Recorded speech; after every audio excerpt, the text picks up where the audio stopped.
students, today we are going to start with our English chapter from book Hornbill. In that we are going to see chapter number 1, The Portrait of a Lady, which is written by Khushwant Singh. In this story, the author describes about 3 things. First, the portrait of a grandmother. Second, relationship between the author and the grandmother. And third, nature of the grandmother. So let's start with the chapter. My grandmother, like everybody's grandmother, was an old woman. She had been old and wrinkled for the 20 years known her. In line में author ये कहना चाहते हैं कि उनकी जो grandmother थी वो सबकी ग्रैंडमदर जैसी ही थी. She was a old woman. And वो ये भी मेंशन कर रहे हैं कि वो ओल्ड के साथ साथ व्रिंकल्ड भी थी फ्रॉम 20 ईयर्स. जब से ऑथर उन्हें जानते थे, 20 साल से ऑथर उन्हें जानते थे और 20 साल से वो उन्हें ओल्ड एंड व्रिंकल्ड दिख रहे थे. People said that she had once been young and pretty and had even had a husband, but that was hard to believe. The people of the society used to say that कि जो उनकी grandmother थी वो young भी थी और pretty भी थी और उनके एक हस्बैंड भी थे. बट ऑथर को इस चीज़ पे बिलीव नहीं होता था कि उनकी ग्रैंडमदर यंग और प्रिटी थी. Now the author is describing his grandfather. My grandfathers portrait hung above the mantelpiece in the drawing room. He wore a big turban and loose-fitting clothes. His long, white beard covered the best part of his chest, and he looked at least 100 years old. In these lines, the author is describing his grandfather. वो ये कह रहे हैं कि उनने उनके grandfather को हमेशा ड्राइंग रूम की वॉल पे हंग करा हुआ देखा है. मतलब उनने उनकी सिर्फ तस्वीर देखी है ड्राइंग रूम में. उस तस्वीर में उनने ये देखा है कि उनने एक बड़ी टर्बन बांध रखी है, पगड़ी पहन रखी है और कुछ ढीले कपड़े पहन रखे हैं. लूज फिटिंग्स मतलब लूज कपड़े पहन रखे हैं. हिज लॉन्ग वाइट बियर्ड, जो उनकी दाढ़ी थी, बियर्ड्स थी, वाइट थी और वो उनके हाफ चेस्ट को कवर करती थी और उन्हें देखकर ऐसा लगता था कि वो कम से कम 100 साल के तो होंगे. He did not look the sort of person who would have a wife और चिल्ड्रन. वो ऐसे तो नहीं लगते थे कि उनकी कोई वाइफ होगी. हाँ, वो ऐसे तो नहीं लगते थे कि उनकी कोई वाइफ होगी या कोई उनके बच्चे होंगे. He looked as if he could only have lots and lots of grandchildren. उन्हें देखकर ऐसा लगता था कि उनके बहुत सारे ग्रैंड चिल्ड्रन ज़रूर होंगे. As for my grandmother being young and pretty, the thought was almost revolting. इसका ये मतलब होता है कि जैसा सब कहते थे कि उनकी ग्रैंडमदर यंग और प्रिटी थी, ये थॉट उन्हें सही नहीं लगता था. ये थॉट उनके लिए विश्वास करने लायक नहीं था. He was not able to believe that कि उनकी ग्रैंडमदर यंग और प्रिटी होगी. She often told us of the games she used to play as a child that seemed quite absurd and undignified on her part, and we treated it like the fables of the prophets she used to tell us. In these lines, author is saying कि कई बार ऐसा होता था कि grandmother उन्हें कुछ पुराने games के बारे में बताती थी जो वो खेलती थी उनके बचपन में। एंड इन सब चीज़ों को सुनकर ऑथर को ऐसा लगता था कि ग्रैंडमदर उन्हें वो कहानियाँ सुना रही है जो कभी हो ही नहीं सकती है, ऐसा कभी हुआ ही नहीं होगा, और वो सिर्फ ऐसे ही उन्हें इमेजिनरी कहानियाँ सुना रही है। She had always been short and fat and slightly bent. Her face was a crisscross of wrinkles running from everywhere to everywhere. In these lines, author is describing how the grandmother used to look. She was short in height, she was a little bit fat and she was slightly bent. वो आगे की तरफ थोड़ी सी झुकी हुई थी। And हमेशा उनका फेस व्रिंकल से कवर रहता था। वो व्रिंकल्स एक जगह से दूसरी जगह पे उनके चेहरे पे घूम रहे हैं। No, we were certain she had always been as we had known her, old, so terribly old that she could not have grown older and had stayed at the same age for 20 years. Author ये कहना चाहते हैं कि जो grand mother थी वो old थी और वो हमेशा से ही लास्ट 20 ईयर्स से सेम ओल्ड ही थी, उनमें कोई चेंज नहीं हुआ था। She could never have been pretty, but she was always beautiful. In these lines, author is saying that कि वो pretty नहीं थी, but वो हमेशा से beautiful थी। Pretty and beautiful one or the same means, but नहीं, यहाँ पर pretty का मतलब है the outer look and beautiful का मतलब होता है the inner beauty. So author is saying that कि जो उनकी grandmother थी वो pretty नहीं थी but she was beautiful. वो बाहर से beautiful, बाहर से pretty नहीं दिखती थी। उनका जो look था वो pretty नहीं था, but उनकी जो inner beauty थी, उनका जो नीचे उनका behavior, बात करने का तरीका, वो सब कुछ beautiful था। She hobbled about the house in spotless white with one hand resting on her waist to balance her stoop and other telling the breach of her rosary. The breach of her rosary मतलब continuously prayer करना, माला फेरना। So the author is describing that कि जो उनकी grand mother थी वो हमेशा एक वाइट कलर की ड्रेस पहन कर रहती थी जिसमें उनका एक हाथ उनके कमर पे रहता था और दूसरा हाथ माला जपता रहता था। वो हमेशा पूरे टाइम प्रे करती रहती थी, तो प्रेयर करते वक्त जो मालाएं जपते हैं वो उस एक हाथ से पूरे टाइम माला फेरती थी। हर silver locks were scattered untidily over her pale, puckered face and her lips constantly moved in inaudible prayer.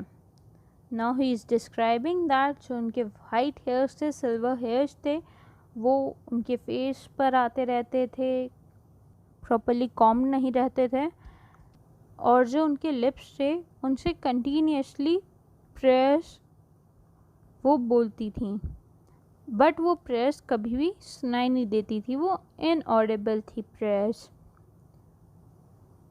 Yes, she was beautiful, she was like the winter landscape in the mountains, an expanse of pure white serenity, breathing peace and contentment, which means author agree कर रहे हैं कि जो उनकी grand mother थी वो beautiful थी।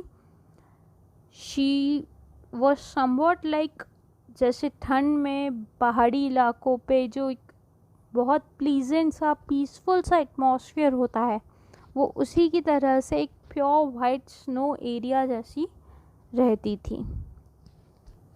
Now we are going to see the next phase. So in these two paragraphs the author has described how was the grandmother, वो कैसी दिखती थी, उनका एक डिस्क्रिप्शन ऑथर ने दिया है. Now moving on the next paragraph. My grandmother and I were good friends. My parents left me with her when they went to live in the city and we were constantly together. She used to wake me up in the morning and get me ready for school. She said her morning prayer in a monotonous sing song while she bathed and dressed me in the hope that I would listen and get to know it by heart. I listened because I loved her voice but never bothered to learn it. Now the author is describing their relation. He says that they are the good friends. जो author के parents थे उनने काफ़ी time पहले ही author को grandmother के पास छोड़ दिया था because they want to settle in the city. Grandmother ही उन्हें सुबह उठाती थी, उन्हें स्कूल ले जाने के लिए रेडी करती थी. She used to sing morning prayers loudly. वो इसीलिए ऐसा करती थी ताकि ऑथर को भी वो प्रेयर्स याद हो जाए. पर ऑथर उन प्रेयर को सुनता ज़रूर था क्योंकि उन्हें ग्रैंडमदर की वॉइस अच्छी लगती थी.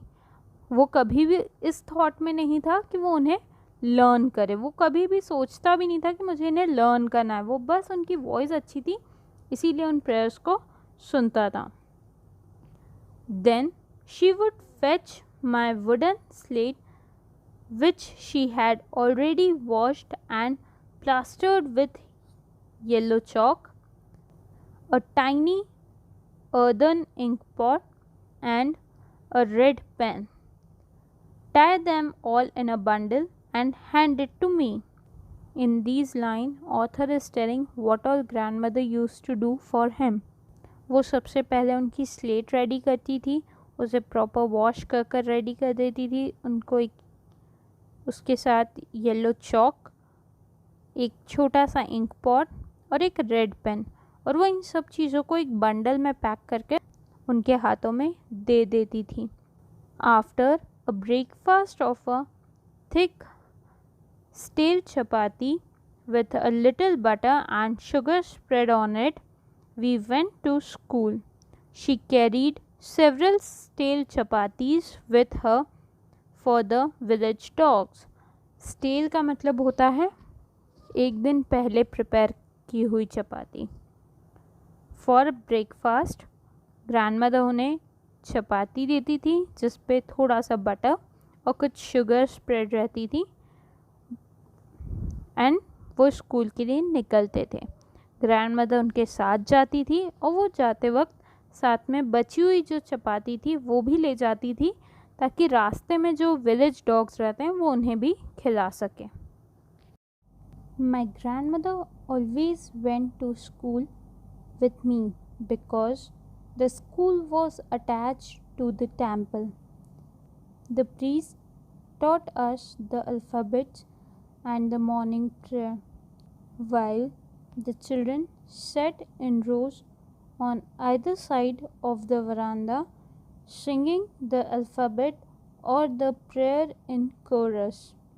My grandmother sat inside reading the scriptures.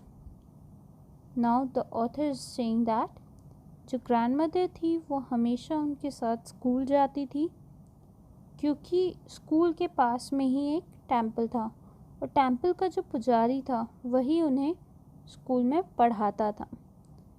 वो स्कूल में अल्फ़ाबेट्स पढ़ते थे और कुछ प्रेयर्स पढ़ते थे. जब सारे बच्चे एक रो में वरांदा में बैठकर अल्फ़ाबेट्स या प्रेयर्स बोलते थे, तभी ग्रैंडमदर भी वहाँ बैठकर स्क्रिप्चर्स पढ़ती थी। स्क्रिप्चर्स मीन्स कुछ धर्म की किताबें। When we had both finished, we would walk back together. This time, the village dogs would meet us at the temple door. They followed us to our home, growling and fighting with each other for the chapatis we threw to them. जब author की पढ़ाई complete हो जाती थी, तभी दोनों grandmother और author वहाँ से एक साथ निकलते थे, और जब वो वहाँ से निकलते थे तभी उन्हें टेम्पल के डोर पर विलेज डॉग्स मिलते थे, और वो उन विलेज डॉग्स को चपातीस खिलाते थे। और जब वो चपातीस उनको खिलाते थे तो विलेज डॉग्स उनके पीछे पीछे एक दूसरे से लड़ते झगड़ते उन चपातीस के लिए उनके घर तक आ जाते थे, ऑथर के घर तक उन्हें फॉलो करते थे। When my parents were comfortably settled in the city, they sent for us. That was a turning point in our friendship. Although we shared the same room, my grandmother no longer came to school with me. I used to go to an English school in a motor bus.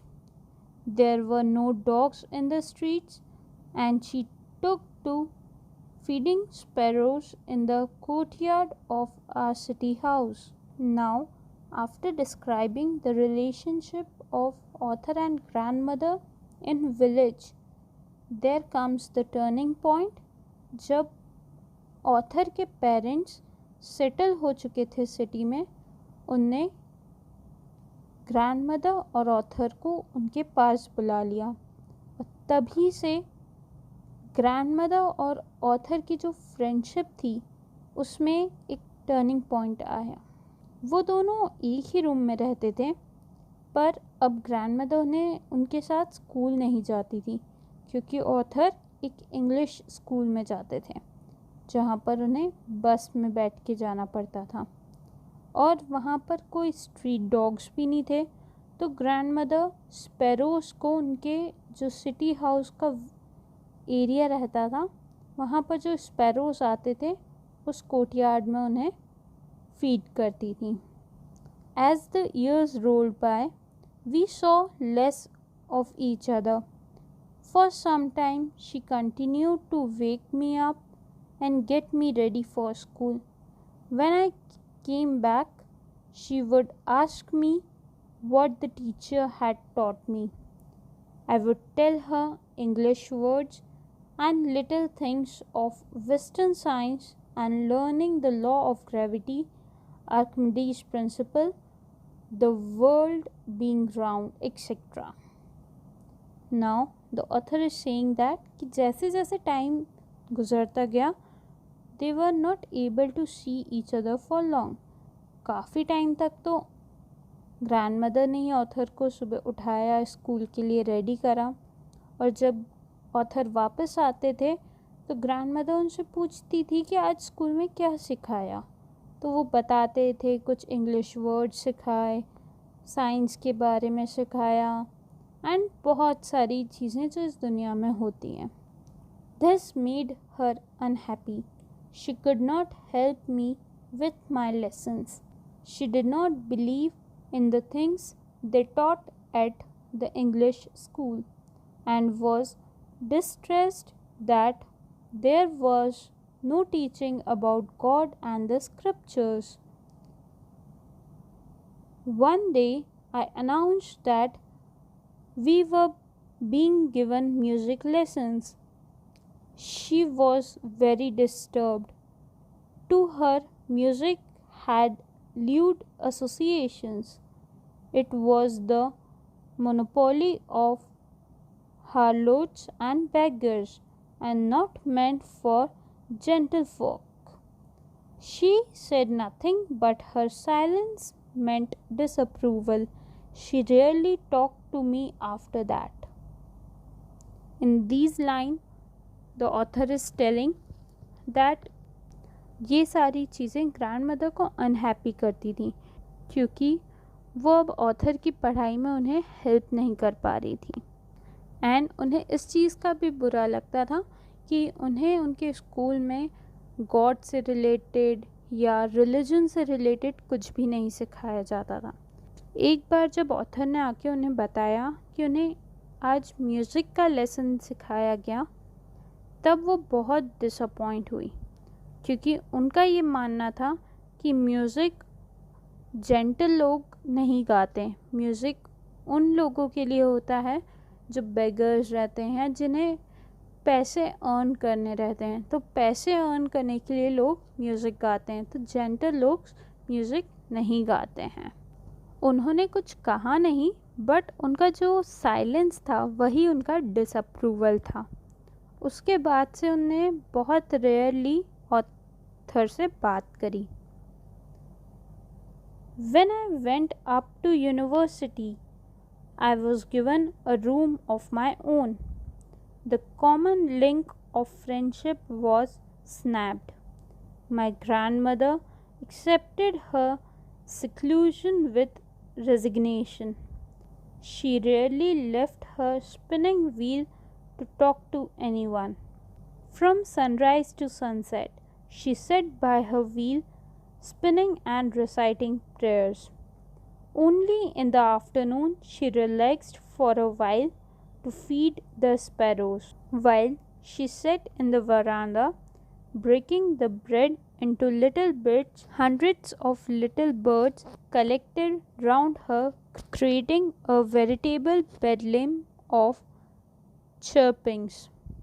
Some came and perched on her legs, other on her shoulders. Some even sat on her head. She smiled but never shooed them away. It used to be the happiest half hour of the day of her. In this paragraph, author is telling that जब author school से university में shift हो गए थे, तो जो उनका एक कॉमन लिंक था कि वो सेम रूम में थे, वो भी टूट गया, क्योंकि ऑथर को अपना एक सेपरेट रूम मिल गया था। ग्रैंडमदर ने वो सेपरेशन एक्सेप्ट कर लिया, but she was not spending time in talking to anyone. She used to spin the wheel, she used to recite the prayers, and every afternoon she used to sit in veranda and feed the sparrows and the little birds. When she used to feed them, तो जो छोटी छोटी birds रहती थी, वो कभी उनके legs पे, कभी उनके शोल्डर्स पे, या कभी कभी उनके सिर पर बैठ जाती थी, बट वो कभी भी उन्हें हटाती नहीं थी, वो बस स्माइल करके उन्हें वहाँ बैठने देती थी. वो हाफ आवर का ड्यूरेशन था जब वो बहुत हैप्पी रहती थी. When I decided to go abroad for further studies, I was sure my grandmother would be upset. I would be away for 5 years. And at her age, one could never tell, but my grandmother could. She was not even sentimental. She came to leave me at the railway station, but did not talk or show any emotion. Her lips moved in prayers, her mind was lost in prayer. Her fingers were busy telling the beads of her rosary. Silently she kissed my forehead, and when I left, I cherished the moist imprint as perhaps the last sign of physical contact between us. After completing university studies, author decided कि अब वो abroad जाएंगे ताकि वो आगे की और पढ़ाई कर सकें. और जो उनकी ग्रैंडमदर थी, उन्होंने उस डिसीजन को एक्सेप्ट कर लिया कि वो 5 साल के लिए आगे की पढ़ाई करने जा सकते हैं. उन्होंने उसे रोका नहीं. She not even felt emotional. वो उन्हें रेलवे स्टेशन पे छोड़ने भी गई, पर वो ना रोई ना उन्हें कोई इमोशन शो करे। वो कंटिन्यू उनकी प्रेयर्स बोल रही थी। उनके लिप्स, उनका माइंड प्रेयर्स में डूबा हुआ था, और जो उनकी फिंगर्स थी उनसे वो कंटिन्यू माला फेर रही थी। साइलेंटली जब जाने का समय आया तो उनने ऑथर के फोरहेड पे किस करा, and as the author left, जो उनके लिप्स का जो मॉइस्ट था वो उनके फोरहेड पे रह गया, और ऑथर को ऐसा लगा कि हो सकता है कि ये उनका आखिरी फिज़िकल कांटेक्ट हो सकता है जब 5 साल बाद ऑथर वापस आएगा तब ग्रैंडमदर उन्हें न मिले, क्योंकि अब वो बहुत ज़्यादा ओल्ड हो चुकी थी। But that was not so. After 5 years I came back home and was met by her at the station. She did not look a day older. She still had no time for words, and while she clasped me in her arms, I could hear her reciting her prayers. Even on the first day of my arrival, her happiest moments were with her sparrows, whom she fed longer and with previous rebooks. इस paragraph में author ये कहना चाहते हैं कि जो उनने सोचा था कि शायद ये उनका लास्ट कांटेक्ट होगा ग्रैंडमदर से, ऐसा नहीं था। जब 5 साल बाद वो वापस आए तो उनने स्टेशन पर ही अपनी ग्रैंडमदर को देखा। ग्रैंडमदर को देखकर उन्हें ऐसा नहीं लगा कि वो और ज़्यादा ओल्ड हो गई, वो वैसी ही थी, मगर अभी भी उनके पास टाइम नहीं था कि वो कुछ बात करें। उन्होंने सिर्फ मुझे गले से लगाया, और जब मैं उनसे गले मिला तब मुझे उनकी प्रेयर्स सुनाई दे रही थी। जब मैं आया तब भी उनका जो हैप्पीएस्ट मोमेंट था, हैप्पीएस्ट आवर था, वो वही था जब वो उनके स्पैरोज़ को फीड कर रही थी। In the evening a change came over her. She did not pray. She collected the women of the neighborhood, got an old drum, and started to sing. For several hours, she thumped the sagging skin of the dilapidated drum and sang on the homecoming of warriors. We had to pursue her to stop to avoid overstraining. That was the first time since I had known her that she did not pray. In that evening, एक change आया, और वो change ये था कि उनकी grandmother prayer नहीं कर रही थी। उन्हें आसपास की वुमेंस को बुला लिया, एक पुराना सा ड्रम निकाला, और उस ड्रम को बजाते हुए वो गाने गा रही थी। गाने कौन से? देशभक्ति के। And she was continuously doing for hours, और वो रुक नहीं रही थी। उन्हें रोका भी गया, और वो पहला टाइम था जब ऑथर ने इतने सालों में उन्हें देखा था कि वो प्रेयर नहीं कर रही थी। The next morning she was taken ill. It was a mild fever, and the doctor told us that it would go. But my grandmother thought differently. She told us that her end was near. She said that since only a few hours before the close of the last chapter of her life, she had omitted to pray, she was not going to waste any more time talking to us. अब क्या होता है कि next morning grandmother बीमार हो जाती हैं, उन्हें फीवर रहता है, और डॉक्टर कहते हैं कि वो ठीक हो जाएगी, पर ग्रैंडमदर उस बात से एग्री नहीं करती हैं। वो हम सबको बोलती हैं कि अब उनका लास्ट टाइम आ गया है। वो ज़्यादा टाइम सबके साथ बात करने में नहीं बिताना चाहेगी, वो अपनी प्रेयर्स कंटिन्यू करना चाहेगी। We protested, but she ignored our protests. She lay peacefully in bed, praying and telling her beads. Even before we could suspect, her lips stopped moving, and the rosary fell from her lifeless fingers. A peaceful pallor spread on her face, and we knew that she was dead. We stopped her that just talked to us, but वो नहीं रुकी. उन्होंने हमारी बातों को ignore करा और वो अपनी प्रेयर्स कंटिन्यू करने लग गई और कंटिन्यू उनके हाथ में उनकी बीट्स चल रही थी. बट देखते ही देखते उनके लिप्स मूव करना बंद हो जाते हैं, उनके हाथों से माला गिर जाती है और उनकी फिंगर्स लाइफलेस हो जाती है.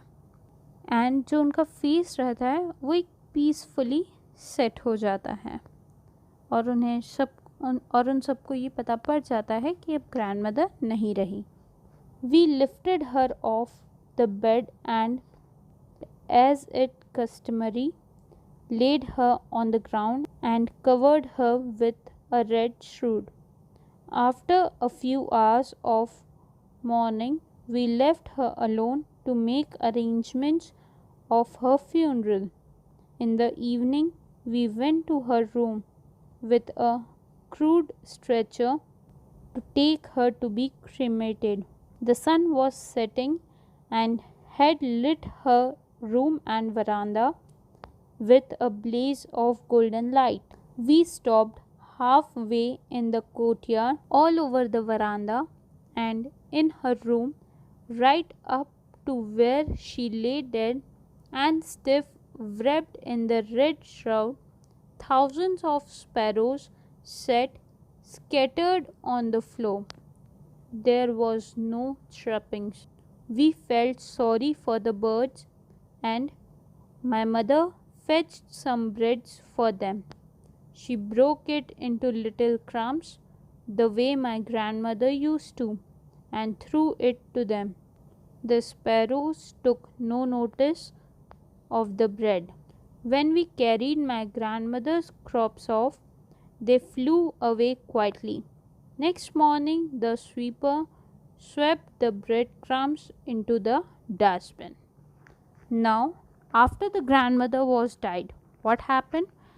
They lifted her.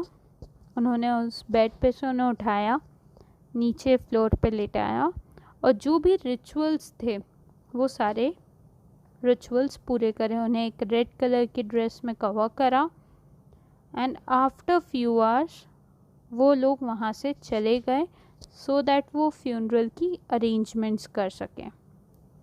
जब वो इवनिंग में वापस से उनके रूम में आए एक स्ट्रेचर लेके जिस पे वो उन्हें ले जा सकें, तब उन्होंने देखा कि सनसेट हो रहा था और सनसेट होने के कारण जो ग्रैंड मदर का रूम था और वरांदा था सब जगह गोल्डन लाइट फ्लैश हो रही थी.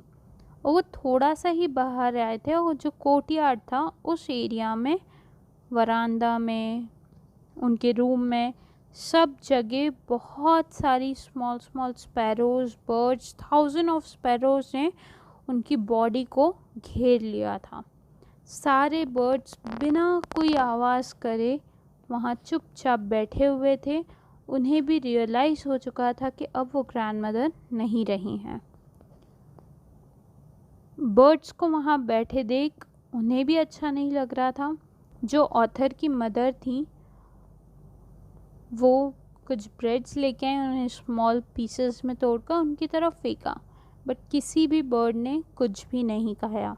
And when they took there grandmother for further process, the birds silently flu away. In the next morning जो वहाँ पर ब्रेड के छोटे छोटे टुकड़े थे उन्हें स्वीपर ने कलेक्ट करा और डस्टबिन में थ्रो कर दिया. I hope you are clear with the chapter. Now let's think of all those 3 points which I mentioned. First, the portrait of grandmother. Second, the relation of grandmother and the author. And third, nature of grandmother. These 3 points are described in this complete chapter. Just go through the chapter once again so that you can be very clear with these 3 points. Thank you.